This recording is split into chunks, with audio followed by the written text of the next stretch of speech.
xung quanh em. Chiều chuyện đố cô gái vì bù đã sống để chỉ có chiều.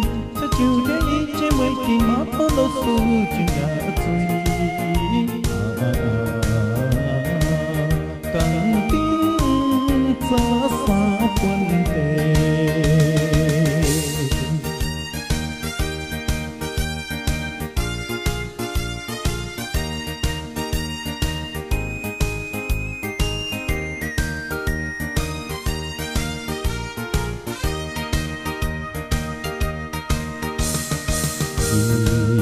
Nhìn xuân hôm bi bi chiều thấu chiều nô cô đơn xin sáng tôi nghiêng nhà chiều suy con về không đi một chiếc xe linh tinh in của ta đi ai chân đi một cha biết đi quay khi xin đi đâu thao của tùy